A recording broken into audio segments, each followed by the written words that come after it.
Olá, tudo bem? Seja muito bem-vindo à última análise da Gazeta do Povo. Em nome da soberania nacional, o Supremo Tribunal Federal iniciou uma cruzada para tentar se blindar contra as sanções dos Estados Unidos aos ministros da Corte. Gilmar Mendes, que sabe que será o próximo na fila da Lei Magnitsky, foi quem expôs publicamente a estratégia de buscar uma blindagem contra os efeitos devastadores das sanções americanas a quem viola os direitos humanos e aqueles que apoiam essas pessoas. Mendes disse hoje com todas as letras que ele está debruçado para tentar aprovar no Congresso uma lei anti-embargo. Visivelmente, o ministro atua em causa própria, visto que as últimas notícias dão conta de que começou a contagem regressiva para que a Magnitsky atinja também o decano do STF, que tem defendido publicamente o colega sancionado Alexandre de Moraes. Essa tal lei anti-embargo proposta por Gilmar Mendes seria um instrumento legítimo de defesa da soberania ou estamos diante de um casuísmo, uma tentativa dos ministros de escaparem da responsabilidade por seus atos? Para esse e outros temas de destaque de hoje, eu convido você para vir com a gente no Última Análise, que tem aqui no estúdio a presença do Guilherme Kilter. Tudo bem, Kilter? Bem-vindo. Tudo bem, Tosi. Boa noite a você, Marcília, Júlia, toda a nossa audiência da Gazeta. No telão, você já citou, está ali o André Marcília. Salve, Marcília. Bem-vindo, tudo bom? Fala, Tosi. Tudo bem? Luci, Kilter, toda a audiência. Prazer estar aqui. Oi, Júlia Luci. Bem-vinda. Bem, muito obrigada, Tosi, Marcília, Kilter e toda a nossa audiência.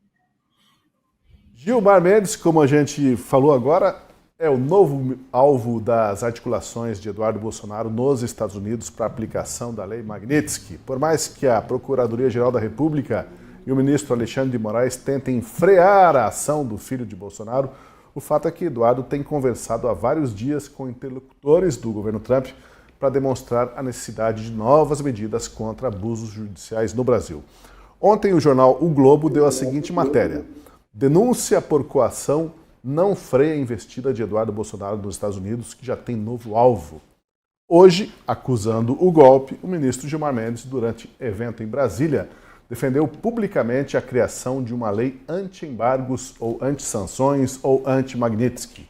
A criação dessa lei estaria em linha com o que Mendes chamou de Dia da Independência na Soberania Digital, para que o país fique menos vulnerável diante do domínio tecnológico dos Estados Unidos. Confira o que disse o ministro. Na Europa existe já várias discussões sobre isso e várias decisões sobre isso, tendo em vista embargos. Embargos que são aplicados a Cuba, embargos que são aplicados ao Irã.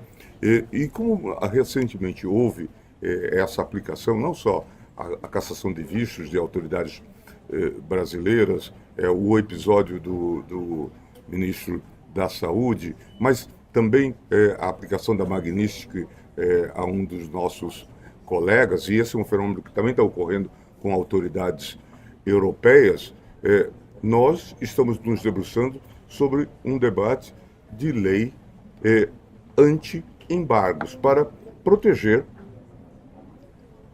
as autoridades e também aquelas chamadas entidades que sofrem sanções secundárias, como bancos, prestadores de serviços. Então é preciso entrar um pouco neste mundo e discutir isso. E acho que o Congresso é o locus adequado para esse tipo de proteção.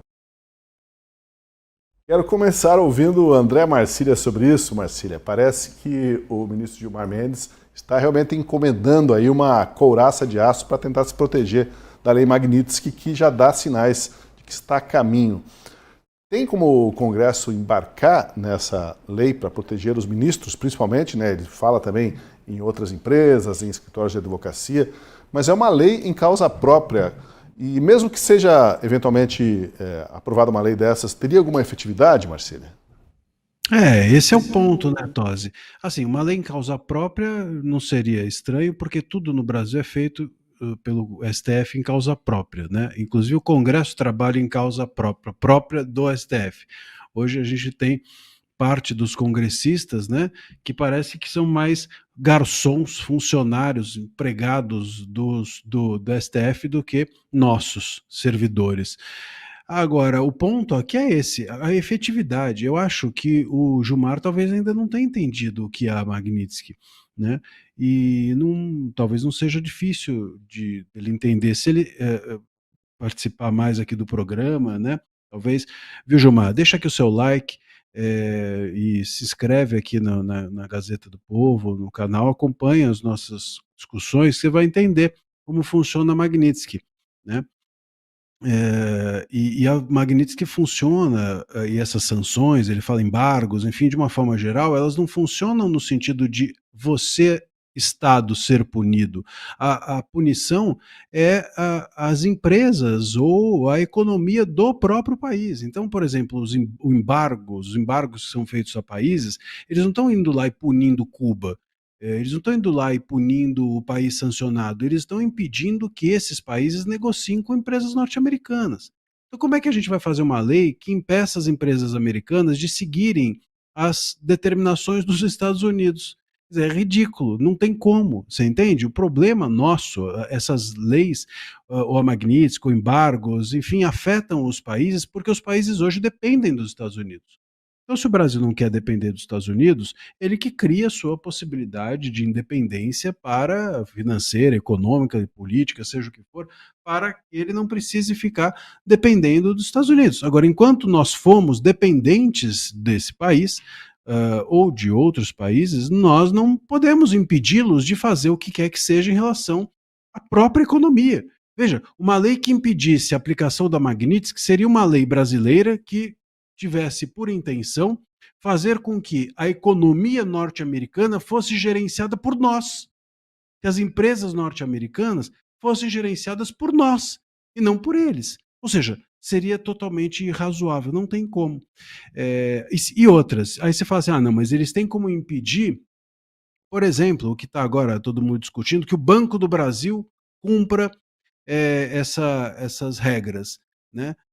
Eles têm como fazer o Banco do Brasil ser impedido de cumprir as determinações da Magnitsky.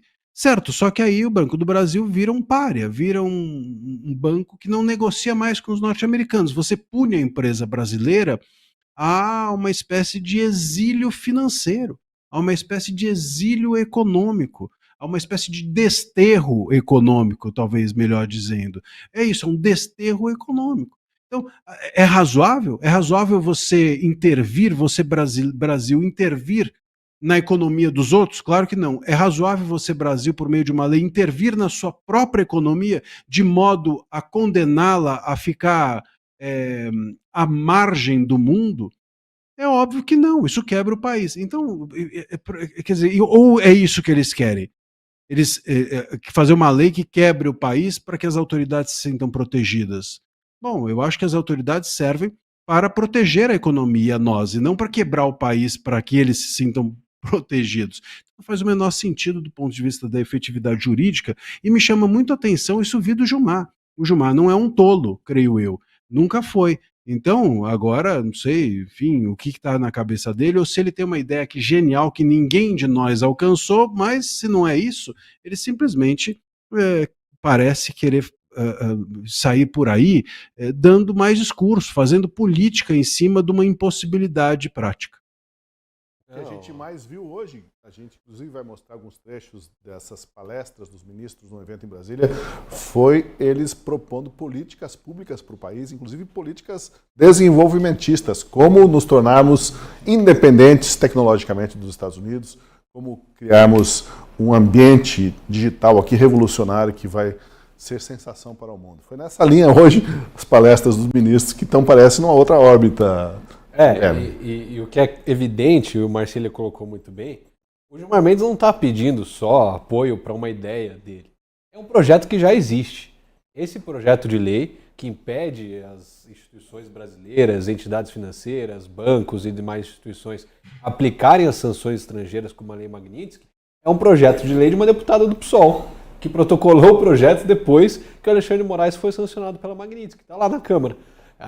Projeto da blindagem financeira, autonomia financeira, o nome é esse, mas popularmente conhecido como projeto de lei anti-Magnitsky. Se é que isso é de fato possível, a gente sabe que não é.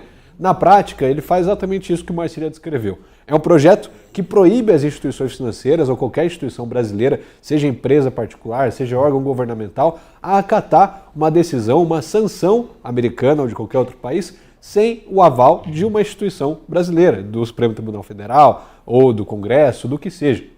Isso vai fazer com que os nossos bancos e as nossas empresas multinacionais fiquem ainda mais reféns do STF. Essa que é a verdade.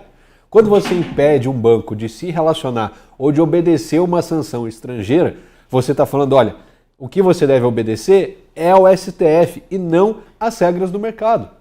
Porque quem dita as regras do mercado, hoje, é a maior economia do mundo. Qual que é a maior economia do mundo? É aquela que detém o padrão dólar, os Estados Unidos.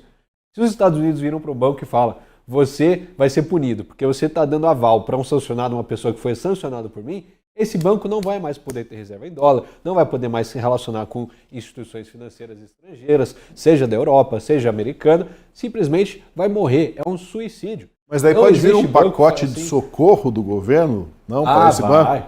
Quantos bilhões separados para socorrer os bancos atingidos pela sanção americana? E com certeza vai ficar fora da meta fiscal, né? É uns bilhões aí que a gente vai mandar para os bancos, para os bancários, sem, claro, contar do teto de gastos do governo. E quem vai pagar a conta é o Joãozinho, a Mariazinha, que já está pagando aí conta de luz, que já está pagando Bolsa Família, que já está pagando pé de meia, que já está pagando auxílio gás, agora vai ter que pagar também a conta dos bancos. Mas a verdade é que só faltou o Gilmar Mendes falando, votem nesse projeto de lei da deputada do PSOL, porque é um projeto que vai nos ajudar enquanto ministros, é uma ótima ideia, uma ótima iniciativa, vocês devem todos apoiar. Ele, que já falou que recebe políticos de diversos lados, conversa com todo mundo no seu gabinete, de fato um grande lobista, um grande articulador político, esse ministro Gilmar Mendes, que tem não só se manifestado em palestras e entrevistas, como também feito politicagem, falando projetos ideais, qual projeto votar ou não votar, se a anistia é constitucional ou não, se passa ou se não passa. Ele se acha no direito de opinar tudo, é o decano da STF que de fato se tornou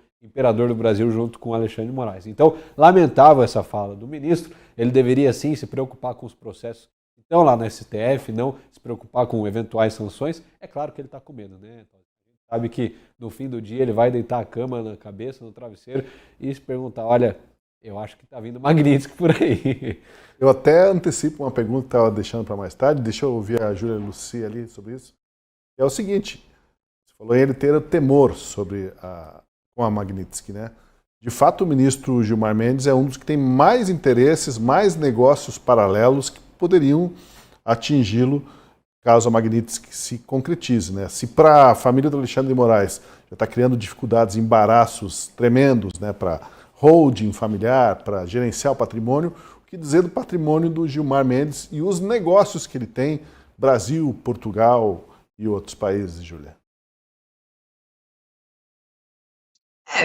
Realmente, assim, o que o André falou está corretíssimo. É como se o ministro não entendesse até agora o mecanismo da Magnitsky.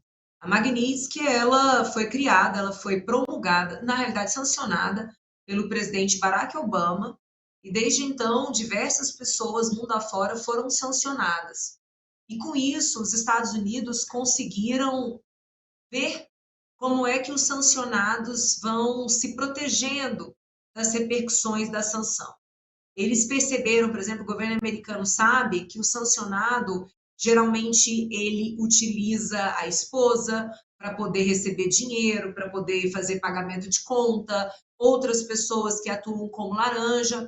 E é por isso que, por exemplo, a Magnitsky prevê que qualquer pessoa que mantenha relacionamentos profissionais e financeiros com o sancionado também poderá vir a ser sancionado.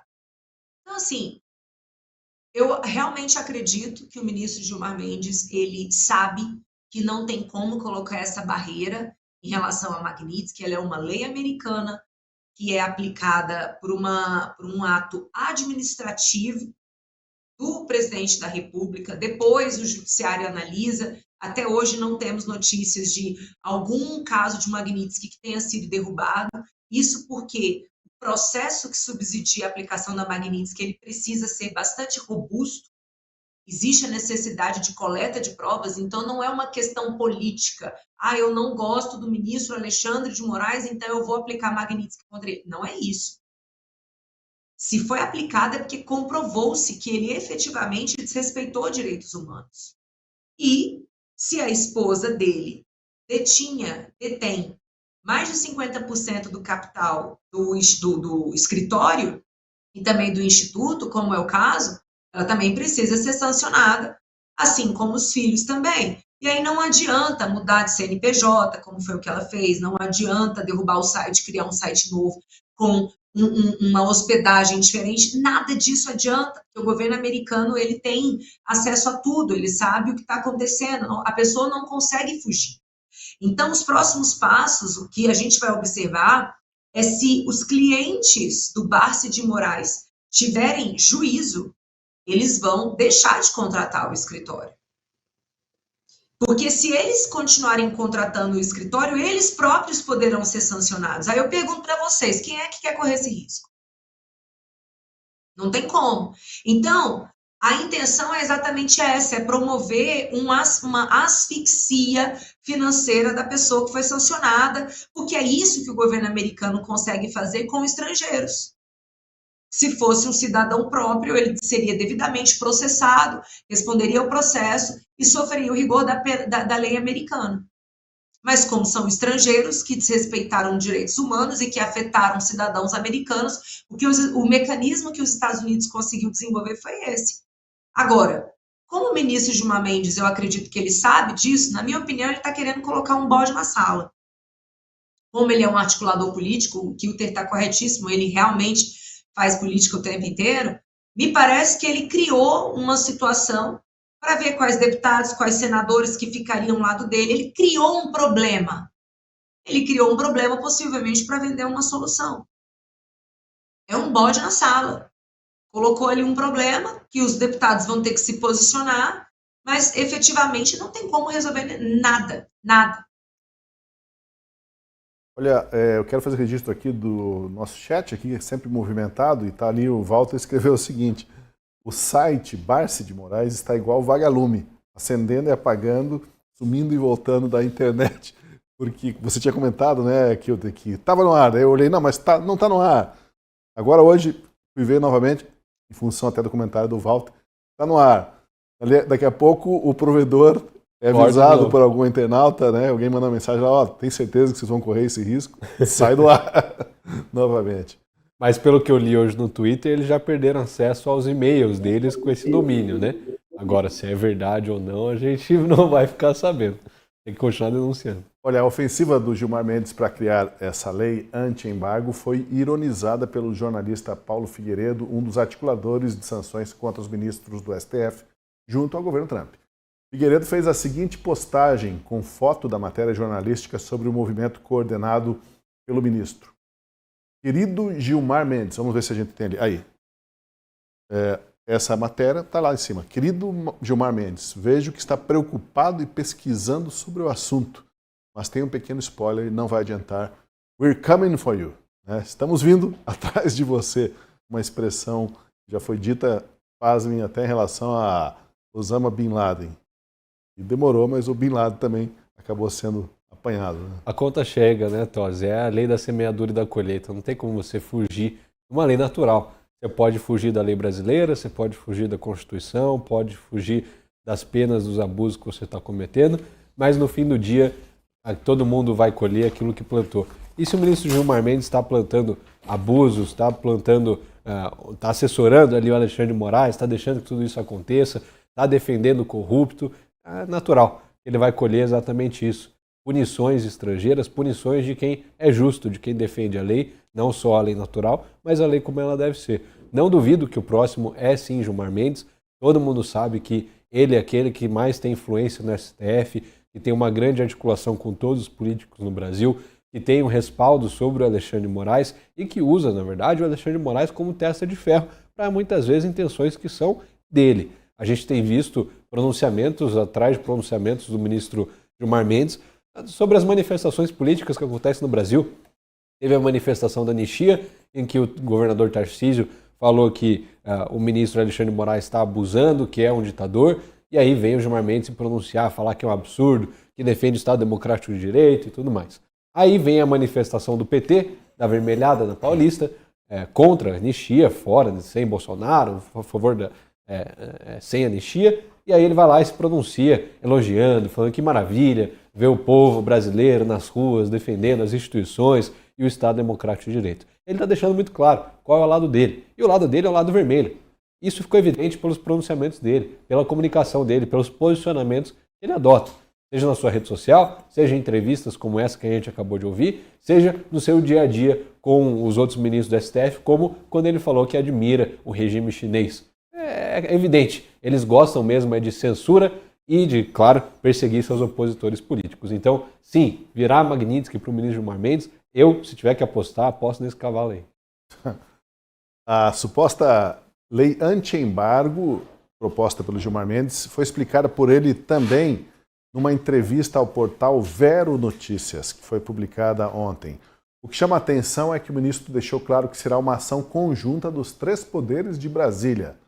Só assim, diz ele, para enfrentar o Império Americano. A própria Lei Magnitsky, aí estamos lendo um trecho da entrevista dele, por exemplo, muitas das suas premissas estão fundamentadas no domínio tecnológico que os americanos têm. Se você negocia, por exemplo, com a Amazon e você é punido pela Lei Magnitsky, a Amazon não lhe presta mais serviço. Portanto, você vai ter que buscar alternativas ou produzir alternativas autóctones. Do que ele está falando aqui, Marcília? Será que ele está propondo aí uma Amazon brasileira em parceria com os Correios, com acho alguma que ele outra compra estatal? bastante da Amazon, né? Ficou preocupado. Eu acho que talvez. Será que ele comprou uma Constituição na Amazon?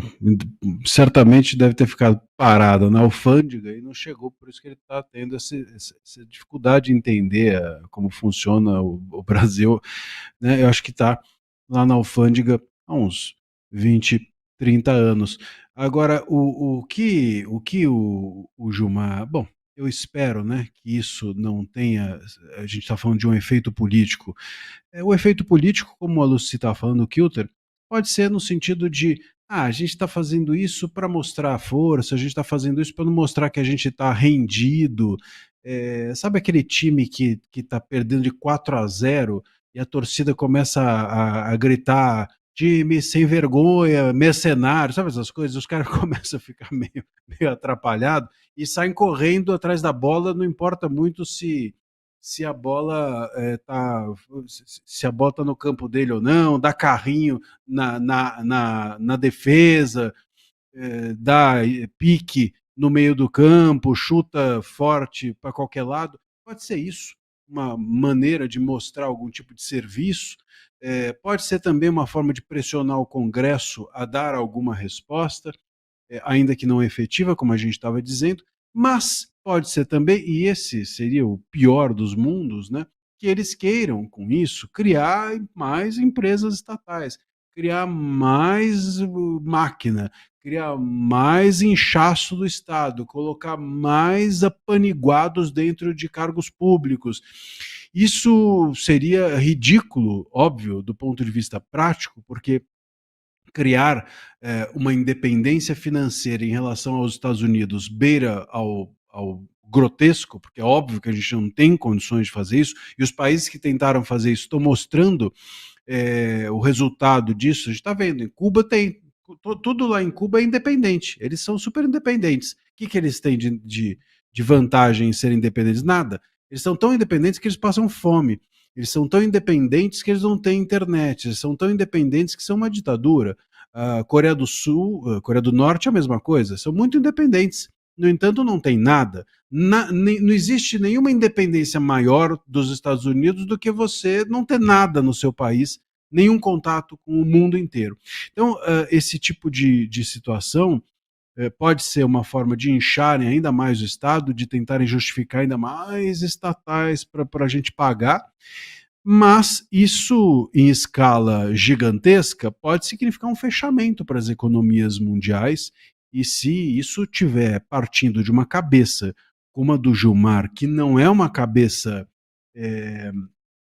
vamos dizer assim, ideologicamente tola, porque tem gente ali dentro que põe a sua ideologia à frente de qualquer coisa. O Gilmar é um cara muito pragmático. O Gilmar é um cara que a ideologia dele é voltada para o interesse do momento. Então, se ele está pensando nisso, bom, aí fecha a chave, tranca a porta e entrega para os índios. Vamos devolver para os índios. Olha, eu quero ouvir a Júlia Luci, mas deixa eu acrescentar mais elementos aqui para essa nossa conversa, porque durante a palestra, no evento promovido pelo ex-governador João Dória em Brasília, aliás, está merecendo um última análise, né? O João Dória promovendo evento de norte a sul do país, muito cheio de sorrisos e apertos de mão e tapinhas nas costas de todos os políticos brasileiros, Marcília. Calcinha apertada, tá voltando. Agora, se a gente vai falar do Dória, a gente precisa aqui, o Kilter, sobretudo, que está aí presencialmente, precisa vir com a calça um pouco mais justa. Fazer Você jus, né? também, Tosi, para fazer justo.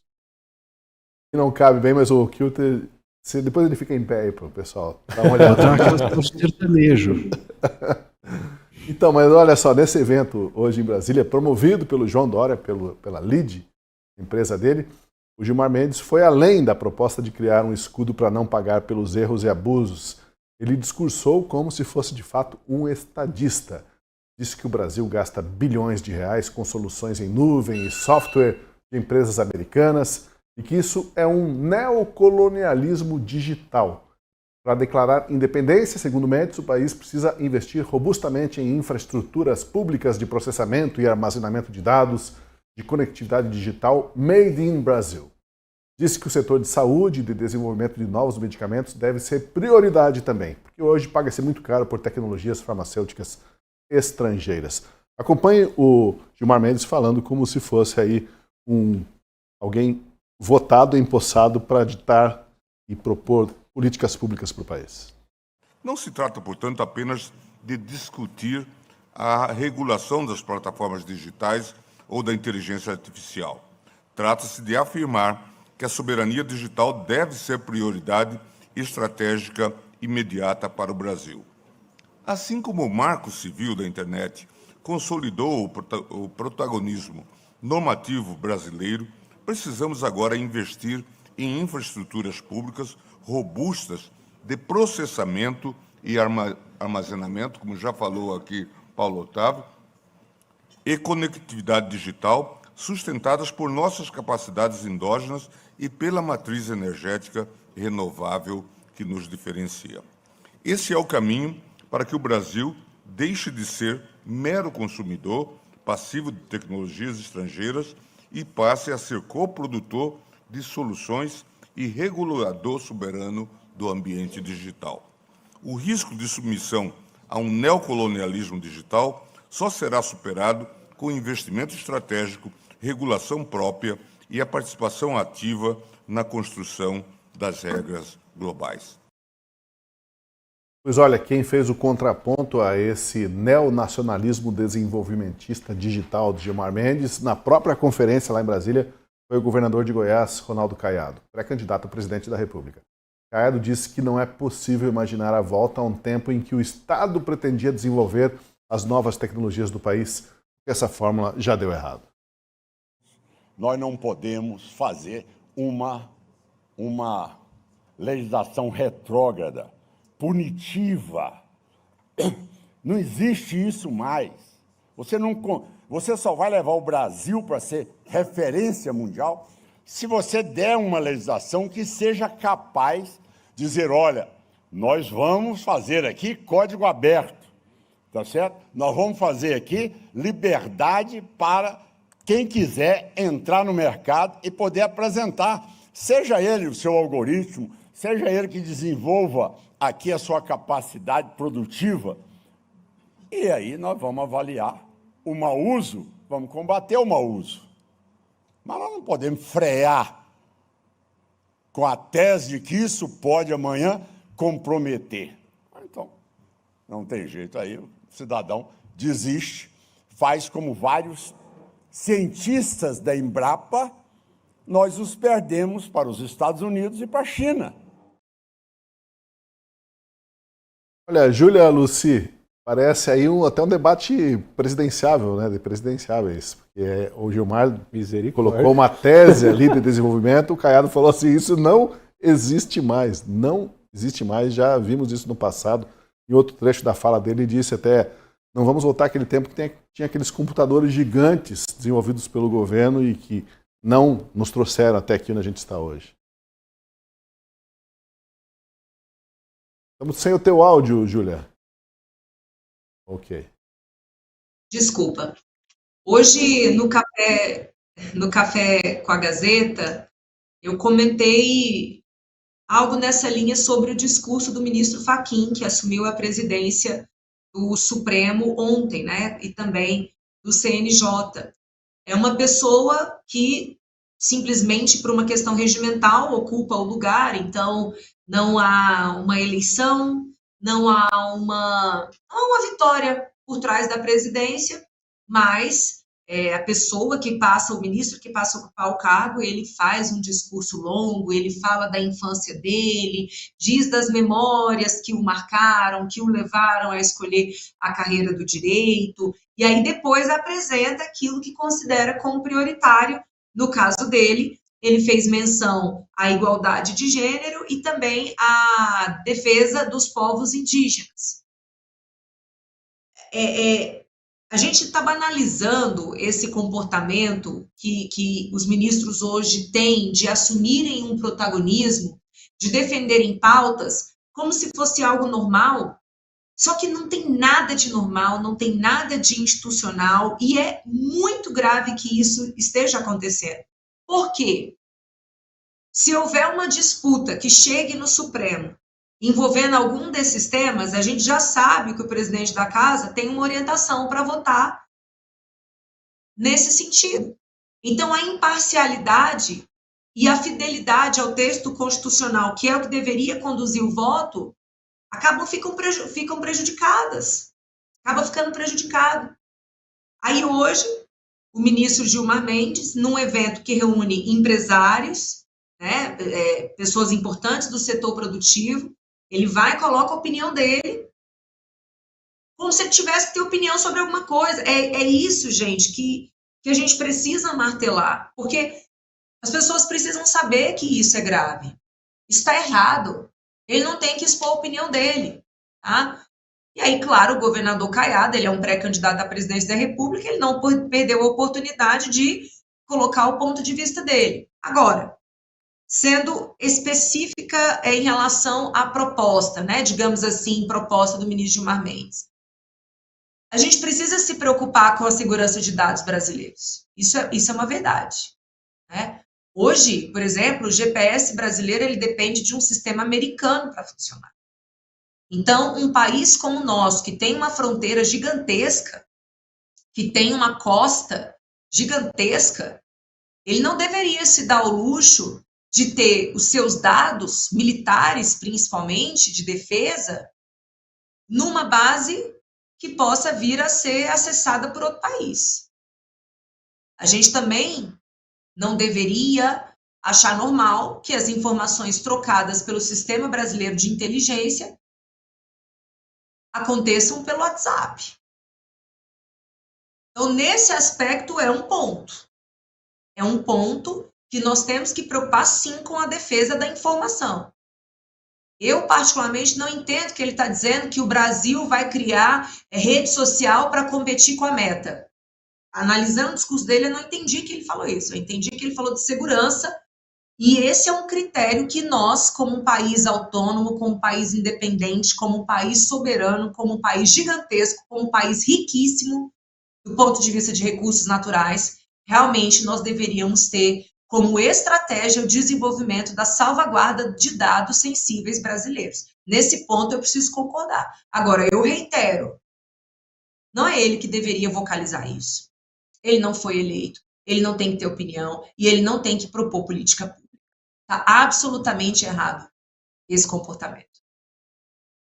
Olha, depois do evento, em entrevista coletiva, o ministro Gilmar Mendes disse acreditar que as principais turbulências ficaram no passado e que a administração de Fachin à frente do STF vai navegar por águas mais calmas. E a minha expectativa é que nós possamos ter um ambiente de paz. O presidente Sarney, que é sempre um mestre de todos nós, diz: ninguém governa, quem governa é o tempo. Né? O tempo é que determina, né, que resposta nós vamos dar. E eu espero que a ambiência hoje, pelo menos eu tenho essa expectativa, talvez essa ilusão, de que vamos ter tempos mais pacíficos pela frente, tudo indica, e espero então que o presidente Fachin possa voltar toda a energia da corte, toda a energia do judiciário, do CNJ, do judiciário, para a distribuição adequada, boa da justiça. Mas olha, dizem que a bonança antecede a tempestade, né? E o Gilmar Mendes está aí antevendo, né, que vem tempos pacíficos aí, tudo vai se acalmar agora. Parece que eles têm uma pressa, os ministros, de virar a página após a condenação do Jair Bolsonaro.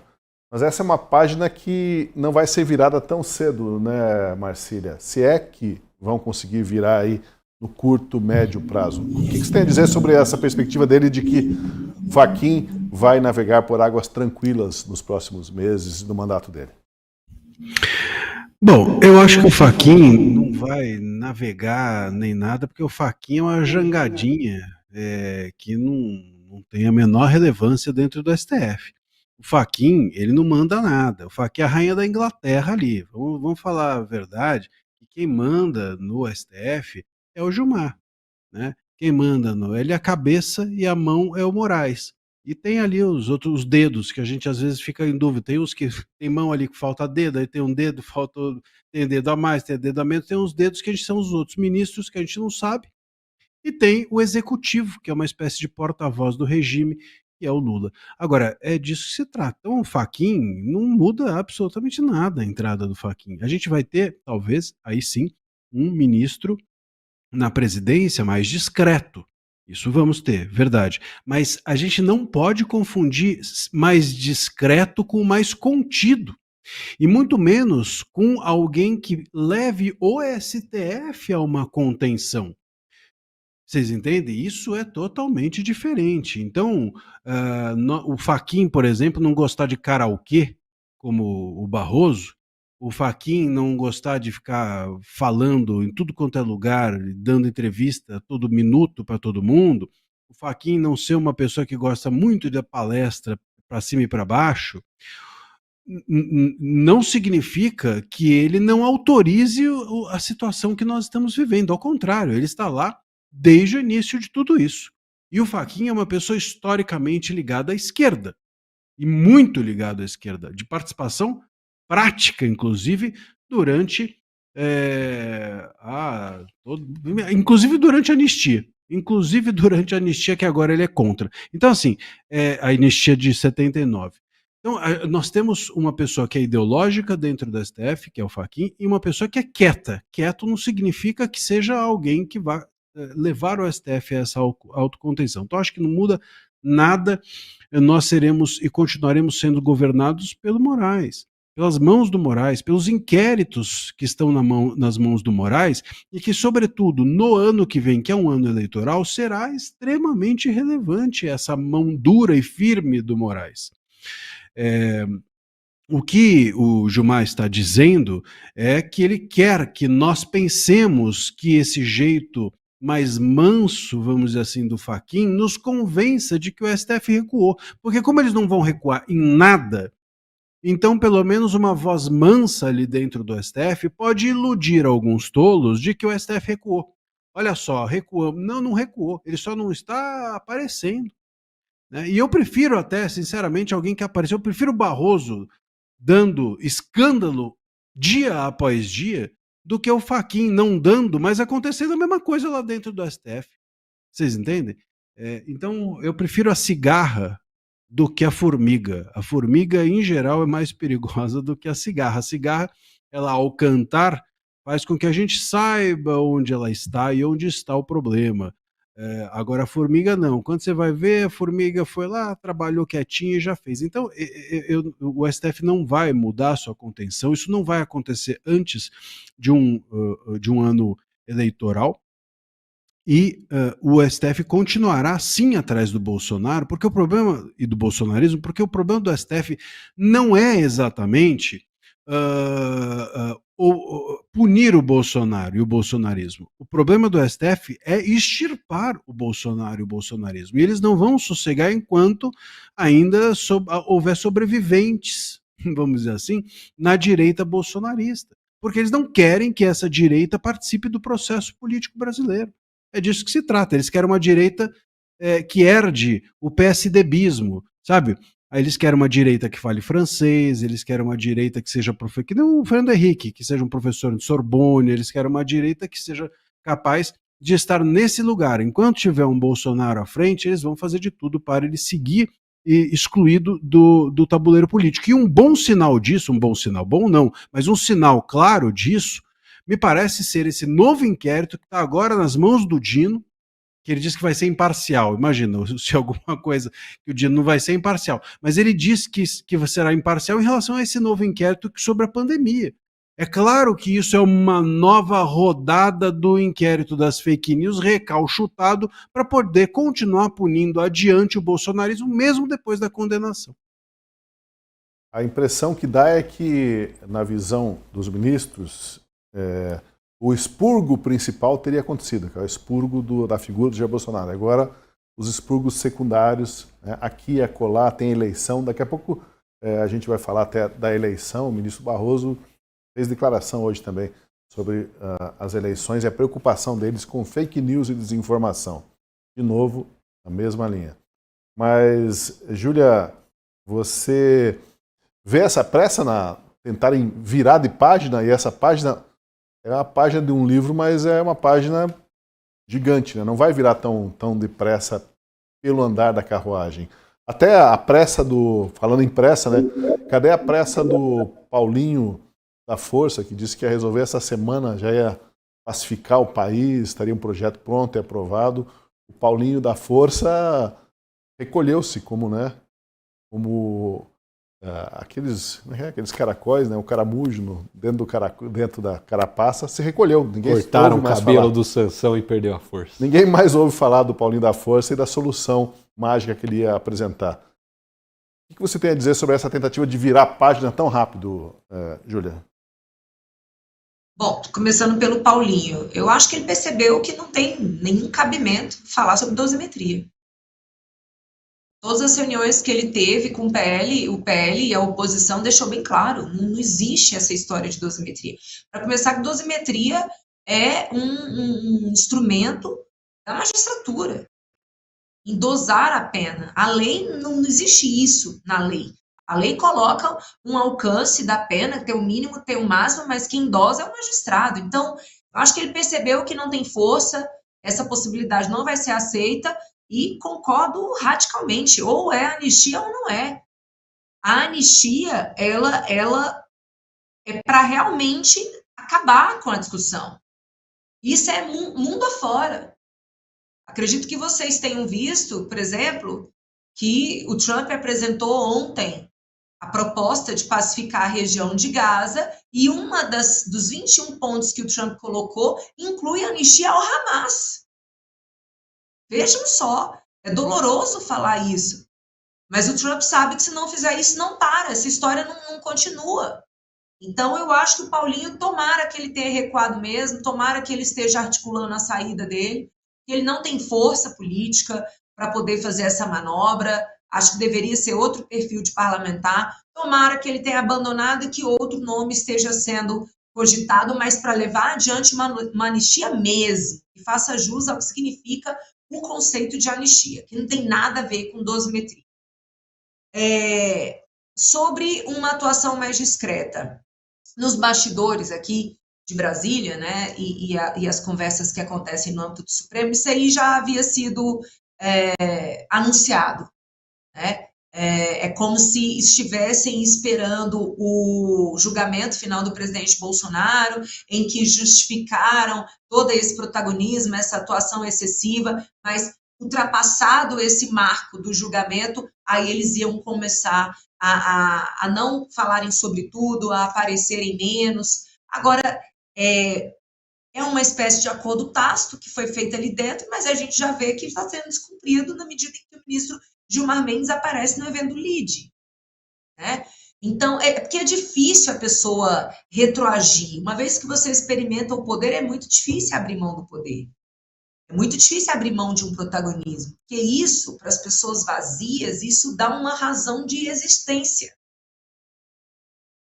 Uma vez que você viveu um cargo, é muito difícil você viver sem o cargo. Então, se a pessoa se confundir, tiver sua personalidade confundida com o cargo, ela entra em depressão, ela morre quando ela sair dele. Então, sim, o bastidor diz isso, que o acordo é esse sim, é de ser mais discreto, é de provocar menos problemas, e o ministro Fachin falou, de uma certa maneira, ele falou isso no discurso de posse dele, quando ele disse que a separação dos poderes não é uma vontade, mas é uma obrigação, quando ele disse que a política é política, a justiça é justiça. Então, ele deu direcionamentos nesse sentido, mas talvez realmente tenha sido apenas para passar um recado, mas a gente vai ver se realmente daqui para frente eles conseguem se conter. Inclusive, ele usou esse termo, autocontenção. Vamos ver se eles conseguem. Eu acho que não vão conseguir. Como eu disse, quem também fez palestra hoje no evento do João Dória, lá em Brasília, foi o ministro Luiz Roberto Barroso. Ele discorreu sobre a revolução que a inteligência artificial está fazendo no mundo. O Marcília queria falar ali. Desculpa, não percebi. Não, você falou do Barroso, eu só disse, quem diria? Nem passou pela minha cabeça que ele tivesse feito palestra. Que estranho, o Barroso. E ele cantou agora também, Tosi? Desculpa, eu interrompi sua pauta, foi só para fazer esse comentário. Não, ele estava encantado com a inteligência artificial e com as possibilidades da inteligência artificial, dizendo que daqui a pouco não se sabe mais o que é real, o que não é real, pode colocar alguma coisa com a minha imagem, e aí nós vamos ver no trecho dele ali, na fala dele, acho que está separado, né? Ele comparou a evolução ao que a gente está vivendo hoje com a inteligência artificial com o surgimento do fogo, a invenção da roda, da vacina, da anestesia, e voltou a insinuar que o Supremo deverá ser ativo nas eleições do ano que vem para fazer frente às deepfakes e à desinformação. Nós temos o problema da massificação da desinformação. O ano que vem é ano eleitoral. Nós estamos imensamente preocupados com coisas do tipo deepfake, que é alguém me colocar aqui dizendo coisas que eu nunca disse, sem que seja possível detectar a olho nu. E esse é um problema para a democracia e é um problema para a liberdade de expressão, porque nós somos ensinados a acreditar naquilo que a gente vê e naquilo que a gente ouve. O dia que nós não pudermos mais acreditar no que a gente vê e no que a gente ouve, a liberdade de expressão vai ter perdido completamente o sentido e, portanto, é um risco imenso. O problema é que um dos maiores especialistas aí em combate à desinformação e às fake news pegou o chapéu, foi embora para a Itália e está fazendo denúncias, né? Marcília ou Kilter, não sei. Perdemos o maior perito do Brasil que fazia assessoramento ao ministro Alexandre de Moraes e a sua polícia da verdade no Brasil, né? Essa que é a verdade. Eles não estão se importando com os fatos, com as coisas como elas são. Eles estão se importando com a versão deles da narrativa. Ou seja, toda a inteligência artificial, todo deepfake que for usado contra a esquerda, contra o PT, contra algum ministro, criticando todos eles, eles vão classificar categoricamente como desinformação, como crime, como atentado à democracia, ao Estado Democrático de Direito, e não só quem postou ou quem republicou, mas todo o perfil dessa pessoa, e aí vai ter que derrubar e vai ter que passar a eleição sem rede social, sem perfil. Eu não duvido que é isso que vai acontecer. Graças a Deus, nós não temos o Barroso nem o Alexandre de Moraes no TSE ano que vem. Teremos o ministro Mendonça como presidente do TSE, teremos Nunes Marques, dos males o menor, e teremos Dias Toffoli. Ou seja, a gente não vai ter aquela votação com o Alexandre de Moraes e a Carmen Lúcia falando que não, é uma censura prévia, mas isso não vai se estender, é só para agora, para o momento. Então não veremos cenas como essa se repetindo. Mas ele continua sendo ministro do STF, ou seja, continua aí com plenos poderes para fazer o que bem entender durante as eleições do ano que vem. E a gente estava comentando até agora sobre virar página, isso não vai acontecer. A gente sabe que não vai acontecer. Saiu até um editorial do Estadão, depois da condenação do Bolsonaro, falando que agora era o momento de pacificar o país, de virar a página, que as coisas precisavam mudar e de fato tinha que deixar para trás toda essa questão do Bolsonaro, da anistia e focar agora no país, que era o que realmente importava. Só que a gente sabe que isso não vai acontecer. O simples fato do ministro Dino abrir uma nova investigação do inquérito da Covid com base na CPI da Covid já denuncia qual que é a intenção deles. Não é virar a página, é continuar uma perseguição implacável a Bolsonaro, toda a sua família e a direita como um todo. E ano que vem nas eleições, esse discurso do Barroso, que eles já estão preparando o terreno há muito tempo, vai ser usado para isso. Mas vale lembrar, quem que é a maior vítima de deepfake no Brasil? Você sabe, Tosi? Alguém sabe? Qual é a imagem mais usada para deepfake para aplicar golpe? Não é o Barroso, não é o Alexandre de Moraes, não é Lula, é o Nicolas Ferreira. O Nicolas Ferreira é a pessoa que mais usa a imagem e a voz para aplicar golpes na internet. Falar que está vendendo antena do Elon Musk, que está distribuindo benefício do Bolsa Família. Sabe por quê? Porque é uma figura popular que as pessoas confiam. Se você usar a imagem do Lula ou do Alexandre de Moraes para aplicar golpe na internet, ninguém vai cair porque todo mundo vai saber que é roubo. Ora, as bolas. Não faz sentido. Com quem eu vou confiar, dar meu dinheiro aqui para um bandido, para um ladrão que já roubou o dinheiro do Brasil todo? Vou confiar? Não vai. Então usam o Nicolas Ferreira, usam o Marcel Van Hatten, usam o Deltan Dallagnol, a imagem dessas pessoas. O Nicolas Ferreira, dia após dia, tem que colocar na sua rede social um novo golpe. Falou até que um deputado já caiu no golpe da antena do Elon Musk, que colocaram o deepfake do Nicolas vendendo antena. Chegou um deputado para ele e falou, comprei lá a tua antena. Falou, cara, não sou eu, é mentira. Ou seja, isso na verdade é usado por bandidos, por pessoas sem caráter, sem escrúpulo, que usam a imagem de pessoas honestas, pessoas majoritariamente da direita, porque é quem consegue falar com o povo, quem consegue dialogar com as massas. Não é, imagina, para que eu vou usar um deepfake da Erika Hilton? Me fala.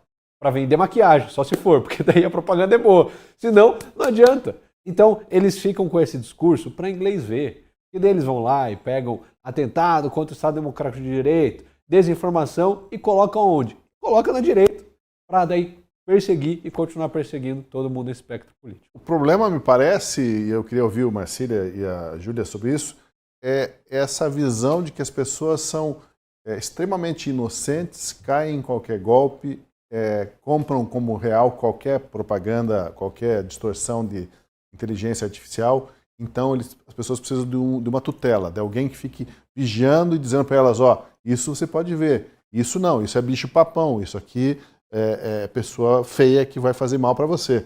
Esse desejo de tutelar tudo que é um problema. E está aí a antecipação do Barroso de que a preocupação deles é novamente em tutelar as eleições de 2026.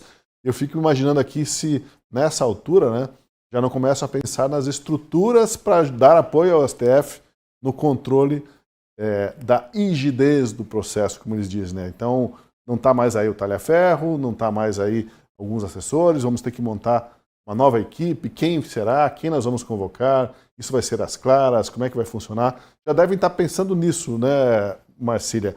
Mas essa tutela, ela é necessária nesse nível que eles imaginam? Alguma tutela? Regras existem, mas tutela em relação à inteligência artificial e acompanhamento em tempo real, o que precisa ser derrubado, o que pode ir ao ar ou não, ela é necessária pelo TSE, você imagina, para o processo eleitoral? Eles não querem tutelar nada, eles querem controle, né? Não é tutela, é controle. Por que eles querem controle? Porque eles hoje não detêm mais, e esse é o grande ressentimento, inclusive, dos ministros do STF em relação às redes sociais, né? Então, assim, as redes sociais são um grande problema para o STF a partir do momento em que elas se tornaram uma moeda política relevante, né? Todo mundo sabe, hoje em dia as redes sociais, elas elegem e derrubam políticos. Então não é mais a grande imprensa, não é mais a imprensa tradicional, não são mais os jornalões e nem a Globo que põe e tira. E isso é o grande problema para essas pessoas, porque antigamente elas conseguiam controlar o debate público e político do país dessa maneira. Os ministros davam um telefonema, os ministros mantinham certas relações, e essas relações eram suficientes para saber o que vai acontecer no país, o que vai ser publicado e o que não vai ser publicado. Nós não estávamos, depois da Constituição de 88, sob censura, mas nós estávamos sob controle. Porque nós tínhamos uma mídia dependente da publicidade do governo e nós tínhamos uma mídia dependente das boas relações com os ministros. Isso acabou com as redes sociais. Esse é o grande ressentimento. É isso que eles estão agora chamando de neocolonialismo digital. O Gilmar falou isso. E aí, para combater o neocolonialismo digital, eles criaram um colonialismo judicial. O colonialismo judicial do STF. Esse não é um risco, esse é concreto. E é reação a isso. Uma reação estúpida, uma reação censória, autoritária, ao ressentimento deles de não terem mais o poder nas mãos.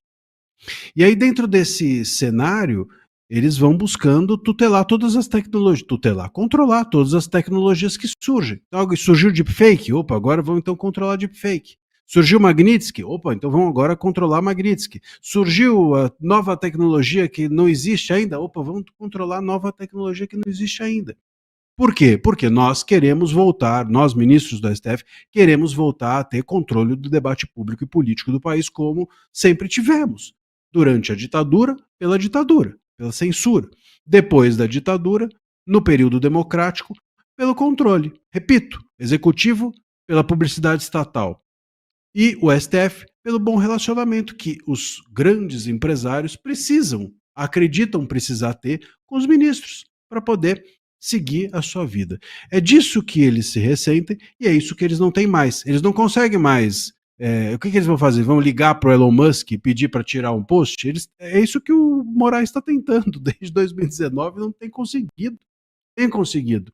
E esse é o grande ponto, porque antigamente eles ligavam, e a gente sabe, ligavam para o jornal e falavam assim, pô, não gostei dessa matéria. Pô, já ficava um clima. Davam um recado, né? Olha, essa matéria aqui não né? Iam para a imprensa. Quantas vezes? A gente vê até hoje isso. A gente vê aí jornalista pombo correio. O que mais tem? Jornalista vai lá e fala, ministros reservadamente disseram que não gostaram de não sei o quê. Opa, é um recado. Você entendeu? É disso que se trata. É isso que não faz mais efeito com as redes sociais, com o Elon Musk, com o Zuckerberg, com as mídias que hoje nós temos. E inclusive com as mídias independentes que hoje nós temos. Com as redes sociais. Também criamos mídias que, por exemplo, nós aqui que estamos no YouTube e que não estamos aqui dependendo senão dos nossos espectadores e assinantes, etc. Então, com isso, pulverizou o grande poder do STF. E é isso que eles querem controlar de novo. Surgiu uma nova tecnologia, tentamos controlar. O Barroso falou que ele está com muito medo que a deepfake crie uma imagem dele e a imagem possa falar besteira. Sério que o Barroso tem esse receio? O Barroso, eu acho que ele não conhece a imagem dele real. Porque é a imagem dele real que fica falando besteira, não o deepfake. Talvez a deepfake do Barroso melhore um pouco as coisas que ele tem dito por aí na vida real e que têm sido muito trágicas. Vamos nos lembrar aqui que as frases do Barroso são desastrosas nos últimos tempos e não contente com isso, agora ele no domingo, numa entrevista à Folha, disse que votou pela prisão do Lula com dor no coração. Um ministro que deveria ter isenção. Então, assim, eu acho que o Barroso devia apostar na deepfake. Talvez uma imagem de inteligência artificial dele possa consertar as coisas que ele está dizendo. O Barroso deve ir ao espelho e se perguntar, né? Espelho meu, existe alguém mais charmoso do que eu? Porque ele ele entende que ele transborda charme. E o problema é o seguinte, que nesse evento do LIDE hoje, lá em Brasília, existiam algumas senhoras, umas mulheres ali na frente, eu vi alguns cortes, ele falava alguma coisa, as pessoas que estavam ali, não só mulheres, homens também, se derretiam em risadas, em aplausos, né? E tipo assim, nossa, que coisa brilhante que o ministro está falando. E não é só o Barroso, né? A gente sabe que todas as pessoas poderosas da República têm uma claque ali para aprovar tudo que elas fazem, né? Como eram os imperadores antigamente, os bobos da corte ficam ali só batendo palmas e concordando com tudo. Agora, deixa eu ouvir eu até perdi o porquê que eu ia falar aqui. Não, eu ia falar o seguinte, o Marcelo me deu um gancho aqui. Não, você deu o gancho certo. Deu até concentração depois da minha fala. Você deu o gancho porque eu queria falar. Eu queria falar o seguinte. Ou por conta do Barroso, não sei. Ou fui eu ou foi o Barroso. O Marcília fez menção ali de que hoje não existe mais a opinião pública formada apenas pelos órgãos tradicionais, pelos veículos tradicionais. está muito dissipado na internet. Mas, para você que acompanha aqui o Última Análise, saiba que a Gazeta do Povo, que é o jornal que mantém esse programa no YouTube, um programa independente, como você pode ver na nossa linha editorial, a Gazeta depende dos assinantes. Então aproveito o gancho do Marcília para convidar você para apoiar efetivamente o nosso trabalho aqui. Assinando é um valor simbólico de R$ 4,90 por mês, em 6 meses, nos 6 primeiros meses, e você ajuda a financiar vozes que não deveriam ser caladas, pelo menos na realidade atual do país. Bom, dado esse recado, convidado você a ser assinante da Gazeta do Povo, eu quero ver se a Júlia quer completar alguma coisa da fala do Marcília em relação aí às declarações que a gente acabou de ouvir, Júlia. Olha, gente, a deepfake é um problema real. Não tem como a gente ignorar. Eu mesma já recebi muitos vídeos que não eram verdadeiros, mas eu fiquei com muita dúvida. Na realidade, muitos, assim, até me convenceram. É um assunto que ele precisa ser discutido, porque a nossa população ela é muito grande, não é todo mundo que tem tempo para buscar, checar a fonte, né? Então, infelizmente, a gente está diante, sim, de uma preocupação que é real, né? O problema é que muitas vezes, como a gente vê certas pessoas falando sobre alguns assuntos, a gente tende a desconsiderar o assunto em si, porque já existe ali um passado, né, que condena aquela pessoa, existe uma antipatia, então é natural esse movimento. Mas para quem participa de processo eleitoral, quem já participou, isso é sim uma preocupação. Eu não sei agora, eu não sei qual é o remédio, né? Porque é óbvio que você não pode criar um vídeo com um aspecto de real para uma pessoa que é candidato dizer uma coisa que ela nunca disse. É óbvio que isso não pode acontecer. Mas como é que você controla isso? Como é que você controla o compartilhamento de um vídeo falso mandar derrubar? Né, do Instagram, do Facebook, mas as pessoas compartilhando, isso realmente não é simples. Há pouco tempo atrás eu vi um vídeo da jornalista da Oeste, a que foi jogadora de vôlei, meu Deus do céu, como é que é? Ana Paula Henkel. Ana Paula Henkel, maravilhosa. Ela teve que postar um vídeo na rede dela para falar que criaram uma deepfake falando algo que ela não falou. Então, isso não é só político, não, tá? Jornalista também, qualquer pessoa que tenha alcance. Então, é sim uma preocupação, agora eu realmente não sei como resolver. Isso tem a ver com a natureza humana também, porque vamos lembrar aqui que houve uma época em que Agora é eu que estou falando o nome do articulista, o Arnaldo Jabor. Corria um texto pela internet atribuído ao Arnaldo Jabor, belas palavras, um poema ali, mas ele falou assim, eu nunca escrevi esse negócio, né? Então, vejam, o Arnaldo Jabor já não está entre nós há algum tempo, mas antes ainda de toda essa questão aí de... Ele e Clarice Lispector. Clarice Lispector também, né? Aliás, deve ter coisas, textos atribuídos a você, inclusive, Marcília, daqui a pouco aí já circulando, viu? Tomara. Não, mas ó, se tiver alguém pedindo dinheiro em meu nome, vocês me procurem, porque às vezes sou eu mesmo, mas muito provavelmente não. Não desse jeito, né, Marcília? Não escancaradamente. Não, mas é verdade, Tosi. Esse problema a gente tem há muito tempo, né? Deepfake não é nenhuma novidade. A gente tem fake news, a gente tem mentiras, a gente tem todo tipo de desinformação, se for para usar o termo do Barroso, há muito tempo na sociedade, no Brasil e fora. A diferença é, com as redes sociais, isso se potencializou muito.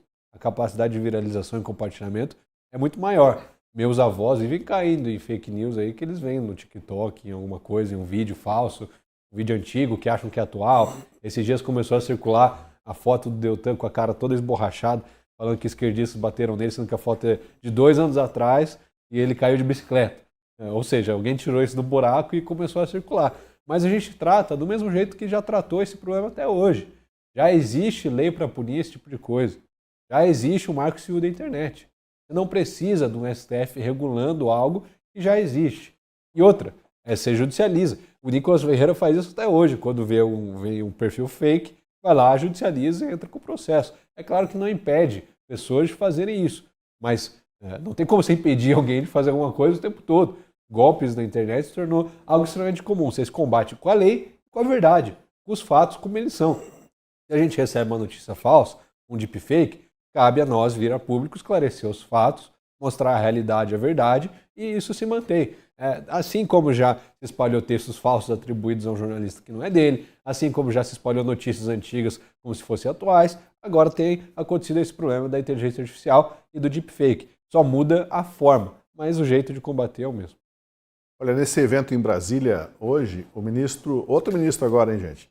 Flávio Dino, ele resolveu filosofar e fez piada sobre até onde as plataformas devem ser proativas e os casos em que é preciso decisão judicial para retirar um conteúdo da internet. Ele pegou o exemplo dele mesmo. Se alguém ousar chamá-lo de obeso ou de gordo, como cabe uma reação? Por exemplo, Flávio Dino é obeso. É uma injúria, não é verdade. Mas eu não posso dizer que é algo irrazoável. Posso dizer isso? Não, é razoável a pessoa dizer que eu sou obeso. Então, neste caso, se eu me sentir ofendido pela postagem do Barroso, meu amigo de décadas, eu vou precisar entrar na justiça. Porque há uma zona cinzenta. Agora, se a frase é Flávio Dino é obeso e por isso ele será esquartejado amanhã, eu quero esquartejá-lo, aí já muda a configuração e, nesse caso, é prescindível a ordem judicial. Ele que deu o exemplo para nós, então a gente pode comentar, porque ele mesmo deu o exemplo, né, de como deve agir a justiça em relação a alguém que se sente ofendido por ser chamado de gordo. No caso do Dino, ele move ação judicial contra pessoas que chamaram ele de gordola, né? Foi o caso do Monark, e outros que chamaram de gordo. Não é só um processo, é mais de um processo. E nenhum desses falou em esquartejar o Flávio Dino, né? Então, como interpretar essa aula de direito em cima da gordofobia, Marcília? Eu posso dizer com lugar de fala, porque eu sou mais gordinho de nós todos aqui.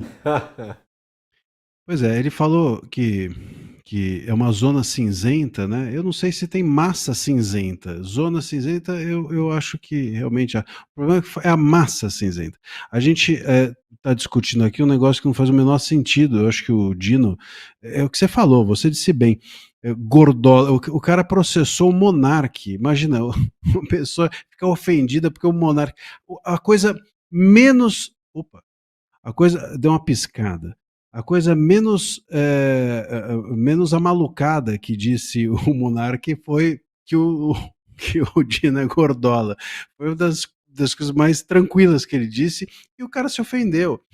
O Dino, que é o mesmo que falou outro dia numa sessão que o fascismo fazia chamar o outro de fascista, e não só fascista, mas não vou nem dizer aqui porque eu não sei se isso atrapalha o vídeo, a live e tal, mas chamar de fascista e outras coisas mais ainda piores, né, do que isso, faziam parte do debate público. Aí ele diz isso e depois vai lá e processa o cara, o Monark, porque disse que ele era um gordola, se revolta porque o outro falou que ele era um rocambole do não sei o quê. Quer dizer, e aí ele...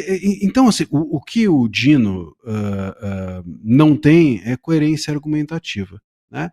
Isso é simbólico de quem faz uma reflexão tendenciosa, tendenciosa politicamente. Toda a reflexão jurídica do Dino tem sido, nos últimos tempos, alvo de uma visão tendenciosa da sua ideologia, que é uma ideologia de esquerda. Nós tivemos o Dino, há pouco tempo atrás, proibindo livros de circular. Mandou queimar livro, recolher os livros e serem, sei lá, eu nem sei se era queimar, mas tinha que fazer alguma coisa cruel com os livros, que eu não me lembro exatamente qual era a punição determinada por ele, mas tirar de circulação livros porque falavam de homossexuais. Tá, mas e se falassem de outras coisas? Será que o Dino agiria da mesma forma? À época eu até comentei, será que se você fizer um livro falando, por exemplo, de moradores de rua, que é uma minoria que não está dentro do radar dos esquerdistas, né? Será que o Dino vai ficar tão indignado quanto ficou e mandar recolher os livros se você fizer uma crítica a moradores de rua? Ou será que tem minorias que são mais favorecidas? Claro que tem. Então, há minorias preferidas, há visões, a visão ideológica dele vai destinando as suas decisões, e essas decisões são totalmente incoerentes. Se não fosse o monarca a chamá-lo de Gordola, e sim outra pessoa que fosse identificado com a esquerda, acho muito difícil que ele tivesse se sentido tão ofendido. Então, esse é o problema do Dino. Ele é um cara inteligente, ele é um político, acho, hábil, ele é engraçado com esse deboche dele, ele é muito bom de piada, é um cara sarcástico, meus parabéns. Agora, juridicamente, ele precisa ter coerência. Não pode a coerência dele depender, ou não podem os argumentos jurídicos dele dependerem mera e exclusivamente da ideologia que ele possui. Imaginando como é que é o relacionamento entre a garotada hoje, tudo bem que estamos em tempos politicamente mais corretos, né? Mas nos campinhos de futebol, nas quadras de salão ou nas ruas, nos condomínios dos prédios, na nossa época, né, Marcília, tinha uns apelidos que era conforme a característica, o Gordola, né? O próprio Gordola. Gordola. O meu era Lindão. Lindão. Mas é um mentiroso. É até difícil de ficar lembrando agora os apelidos, porque são politicamente incorretos, né? Mas era assim, Escurinho, quem mais? Tem um que, eu posso falar, chamava-se Risadinha, porque vivia rindo, enfim. Mas agora, até essa... Deixa que eu chuto. Deixa que eu chuto, não pode mais, de jeito nenhum, hein? Então, assim... Chegamos ao ponto... O Kilter nem sabe o que é isso, mas ele se perdeu. Se perdeu. Depois você investiga o que é o deixa que eu chuto. Você também não sabe, Júlia? Não, aí, viu? Não, mas então, peraí. Então, você sabe, né? Não. Não? Não.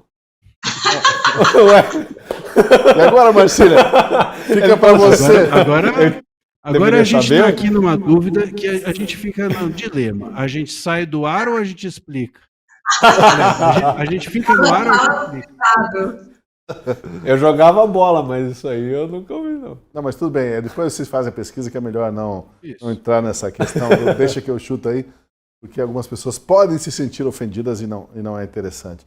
Mas enfim, o que eu quis dizer é que existia muitos apelidos assim, que hoje já não são inadmissíveis, mas até o Magrelo e o Gordola não poder falar em brincadeira, ou seja como for, parece que a gente chegou a um ponto realmente de patrulhamento da linguagem terrível, né? Não, e veja bem, esse caso do Dino é emblemático, porque quando ele fala Flávio Dino é obeso, é uma injúria, ele automaticamente classifica como se fosse uma injúria, mas não é um fato, horas boas, ele está dentro da média do peso ali e está saudável. Se ele for no nutricionista, no médico, o médico vai indicar que ele está acima do peso, que ele está obeso, ou que ele está saudável, que ele está abaixo do peso. Mas quando você fala gordola, você está adjetivando a gordice. E aí pode ser o problema. O ola ali, o sufixo ola, de fato, é um grande problema. Mas o pior é que nesse caso ele nem falou gordola, ele falou obeso mesmo. Aí eu acho que é mais absurdo ainda, porque se vem um médico e fala, olha, Flávio Dino é obeso, ele não está no exercício da função dele? Isso daí não está dentro da sua profissão? Ou simplesmente da descrição dos fatos? Porque sabe qual que é o problema? Ele entra com ação com injúria, difamação, calúnia contra os opositores políticos dele. Tanto é que o ministro Alexandre de Moraes usou aí uma ação do Flávio Dino contra Deltan Dallagnol para puxar para o STF essa ação, sem motivo nenhum. Era aquela época que a gente estava denunciando os abusos da STF, o que estava acontecendo. O ministro Alexandre de Moraes foi lá e puxou, peraí, tem esse processo na primeira instância, o Deltan já foi cassado, não é mais deputado, não tem foro privilegiado, por injúria, mas deixa eu puxar aqui para o STF, e aí ele fica aqui na gaveta a qualquer momento. Se ele sair do comportamento, se ele pisar fora do quadrado, a gente puxa esse processo para jogar na STF. É assim que eles agem. A gente sabe muito bem disso. E esse caso não foi nem porque o Deltan chamou ele de obeso ou de gordola.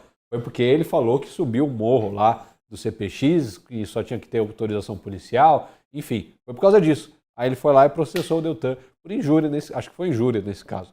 E aí ele vai, tudo que ele sentiu ofendido, ele vai processar por injúria, e aí isso daí pode ser puxado para o STF a qualquer momento, e eles vão continuar fazendo opositores políticos reféns no STF dessa maneira, ou refém do seu próprio poder, e aí ele vai poder ter influência de articular com os ministros a votação ou a punição. Peraí, não é assim que funciona.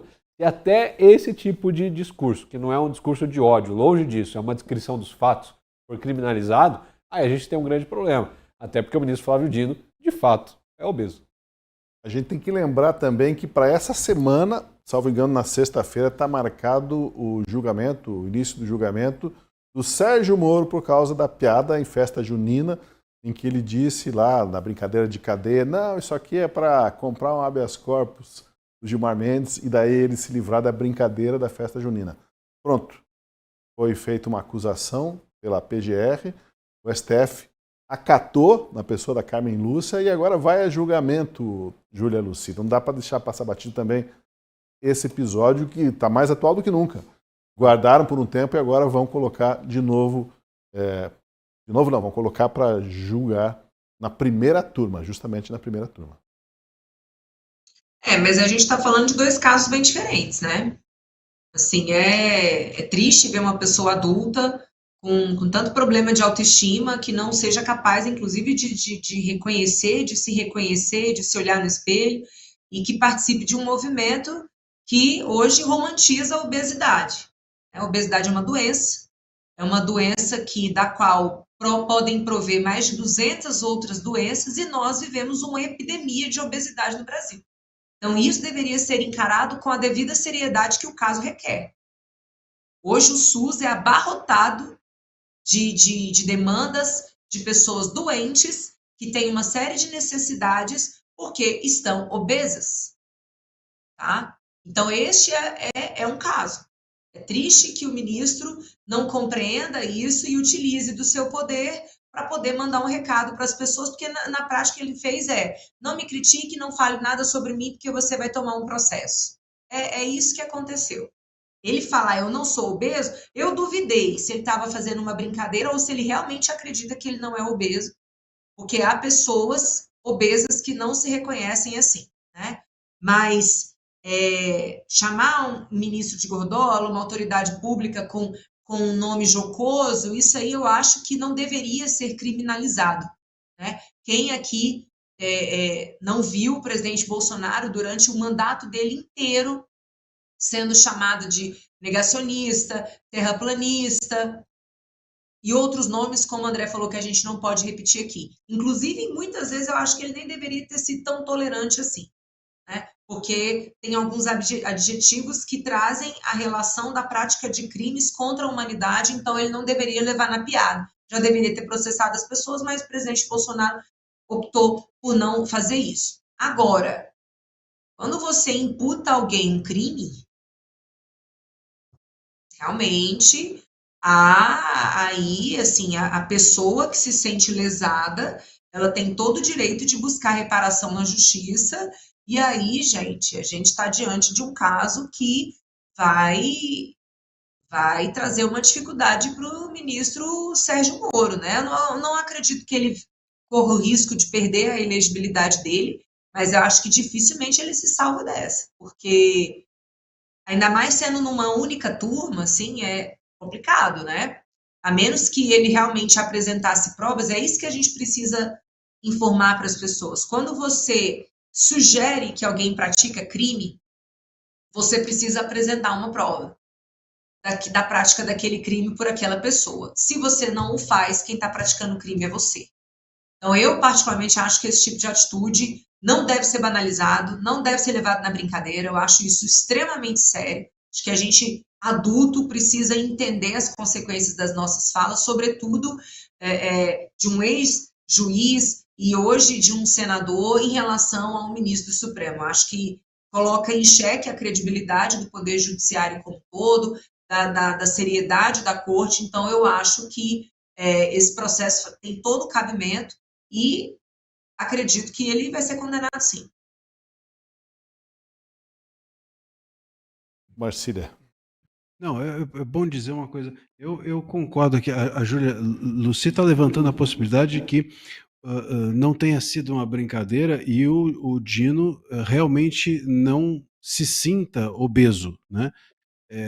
E eu acho que é bem possível. Eu fiquei pensando aqui, é bem possível, porque ele disse também hoje que ele vai ser imparcial no inquérito que ele vai julgar em relação ao Bolsonaro. Então, eu acho que uma pessoa que diz que vai ser imparcial em relação ao inquérito do Bolsonaro, pode muito bem também não se sentir obesa.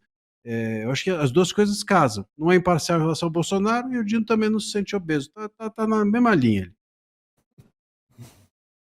Olha, a gente não pode deixar passar batida a nova declaração do presidente Lula hoje sobre a química dele com o Donald Trump.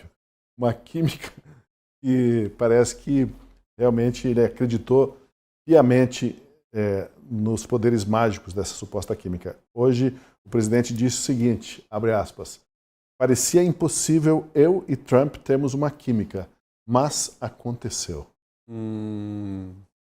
Hein? Tomou emprestado aí de um outro tipo de química. Né?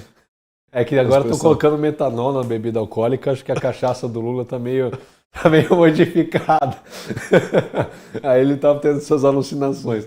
Ele tá usando isso para puxar pro barquinho dele, né? Pro cercadinho dele. É claro que teve aquela declaração do Trump, falando que teve um encontro muito rápido com o Lula, de 30 segundos, mas que ele sentiu muito bem, que o Lula é um cara carismático, que eles devem conversar na semana que vem, que seria, no caso, essa semana, e até agora a gente não tem nenhuma data prevista, nenhum encontro marcado, nada. Porque o jogo do Trump é esse, né? Vou atiçar aqui o Lula, vou instigar ele para falar que quem não quer conversar é ele, não eu. Isso depois que aquela repórter da BBC perguntou e insistiu com o Lula, falou, olha, você ligou pro Trump? Ele fala, não, veja bem, ele não quer conversar, mas você ligou? Ele não responde, ele fala que não, que vai ver, que não sei o quê, e não dá uma resposta incisiva.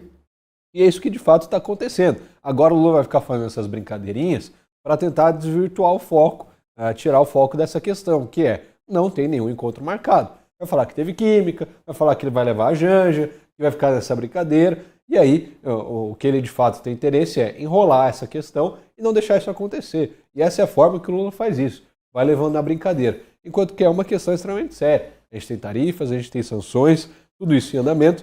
Enquanto tudo isso acontecia, a nossa embaixadora lá nos Estados Unidos estava de férias, e aí quando ela voltou de férias tomou uma porta na cara, falou agora não adianta, agora já é tarde, e aí ninguém atende eles lá, nem o Alckmin, nem o Mauro Vieira, nem ninguém é atendido nos Estados Unidos. Quem de fato tem trâmite na Casa Branca é o Eduardo Bolsonaro e Paulo Figueiredo.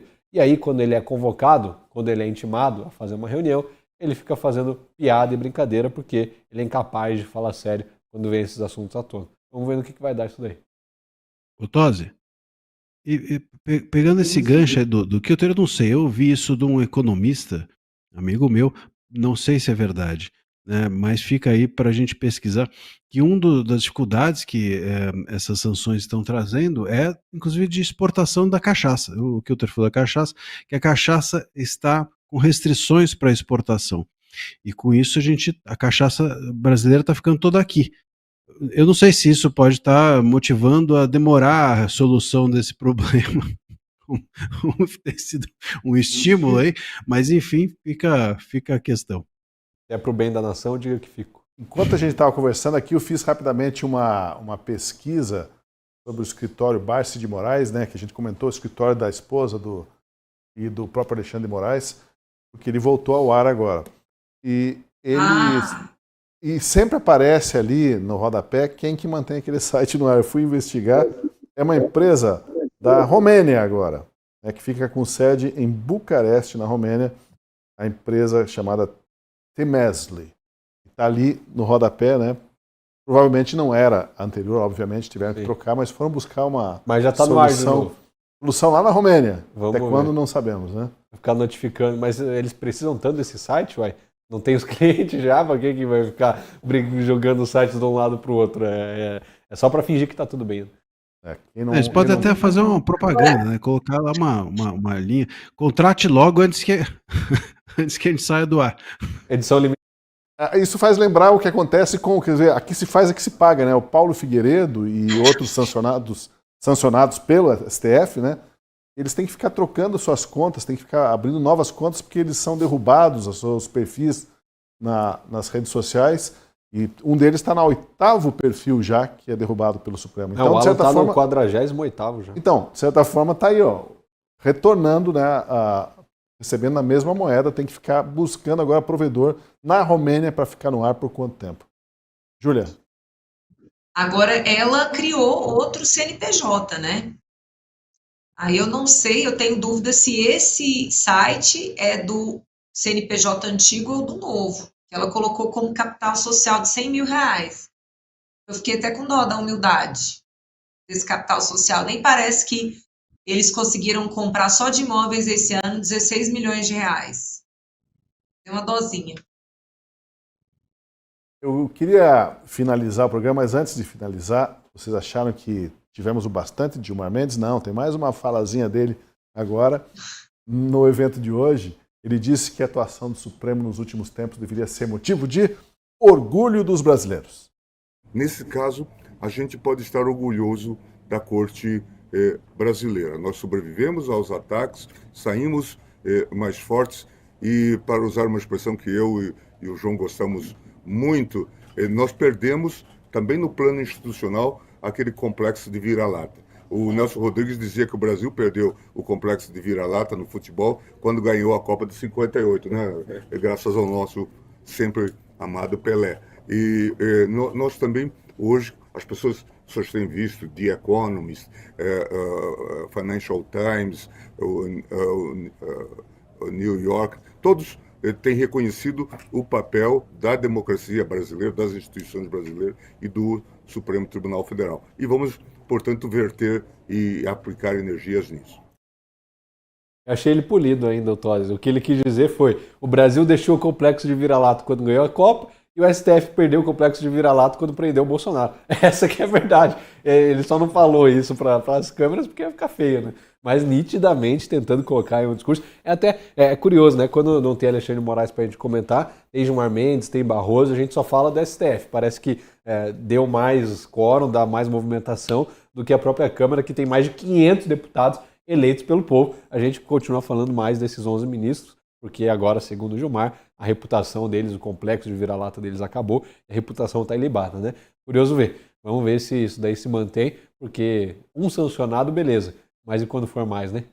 Será que vai chegar aí para o Gilmar também? Mas é que, Kilter, veja bem, o Supremo ele está propondo políticas públicas, como a gente viu no discurso de Gilmar Mendes, ele propõe uma lei anti-sanções, ele julga os casos, então ele propõe lei, ele decide, ele julga, então a gente tem que estar com a atenção voltada para eles, de fato, Marcília.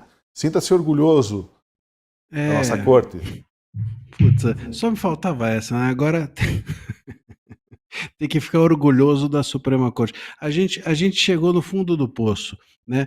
Olha, é impressionante. Eu acho que a única coisa justa que eu vi aí nesse discurso é a calça do Dória, que estava ali do lado do Gilmar.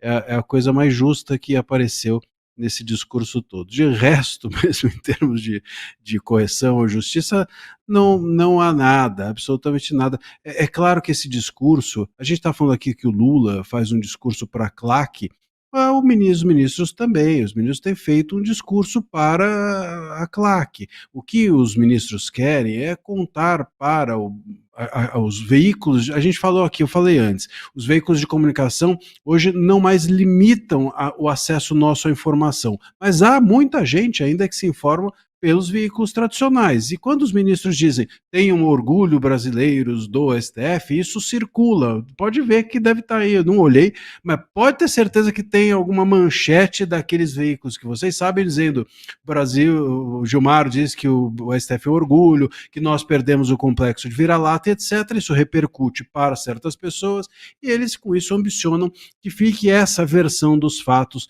já que eles não podem controlar todas. Júlia, complexo de vira-latas para fechar e atuação do Supremo para dar orgulho, o que dizer dessa combinação de raciocínio aí? seu áudio. Desculpa de novo. A pessoa que vive na bolha, ela se desconecta da realidade, né? Do mundo real. Então, a pessoa que nem avião de carreira consegue pegar mais, ela não tem noção. Ela não tem. Agora, as pesquisas estão aí. Toda pesquisa mostra. O povo brasileiro, o poder judiciário é o poder que o povo menos confia. Isso é de uma tristeza tão grande. Deveria ser o poder com o maior respeito pelo povo, o povo ter respeito por ele, acreditar na seriedade, na isenção, na prestação do serviço, né?